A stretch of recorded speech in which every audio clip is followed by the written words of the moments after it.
the former Democratic vice presidential candidate, former senator to these fine states, Joseph Lieberman. Senator, good to see you. Neil, good to be here. Oh, now, how about this compromise suggestion, which has a double meaning? A bug on the wall.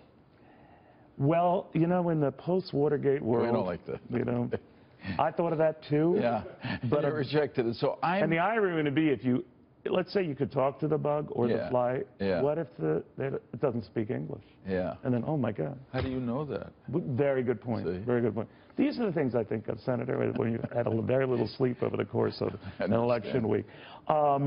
Much is made of these things. Yes. And I know Al Gore, when he, 30-plus days after the 2000 election, had to make that speech for the country, and he did so very eloquently. And then you both had to leave the national scene. Of course, you didn't leave. You stayed, obviously, in Washington as a great senator and all that. But you know what I mean? The bygones are not necessarily bygones, but the bitterness doesn't go away. And there's a lot of bitterness between those two men in the White House. How do you think it's going down?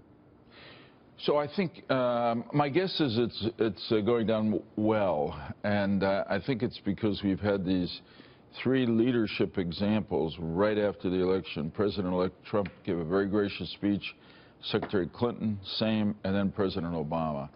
And that sets the example for the rest of the country. Look, there are a lot of people who are thrilled that Trump won. They're doing fine. Right. The ones who were for Clinton, a lot of them are disappointed. Some of them are in high anxiety. But the protests, I mean, that's kind of goofy. So I don't think the protests really represent the core of the Clinton supporters. I think that's a group of people that was just waiting to go out and protest about something. It's not constructive, and it doesn't really, it's the other America, which is not the great majority America that we see represented by Trump, Obama, Clinton in the last few days, which is that the country is most important. And okay, we just had a really brutal campaign, but we're not going to let that stop us from having an orderly and civil transition. And my guess is it civil? I mean, the reason why I ask is you mentioned that, you kind of like bygones be bygones, you get past all of that.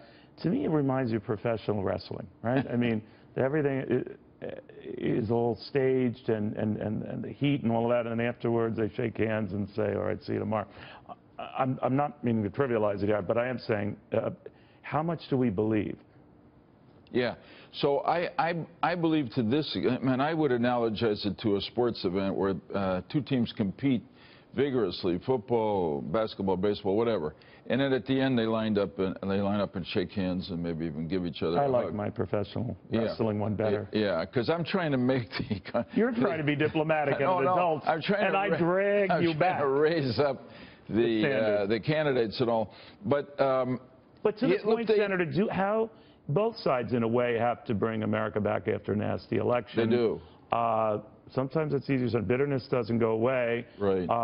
Republicans will be very eager to undo a lot of what they say is the damage done by this administration. Many Democrats will come back and say, don't even think about it. Right. They will point to a popular vote that went one way, just as in your election. So there'll be a lot of pent-up emotion. Yeah. So what does each man have to do, even going forward? Right.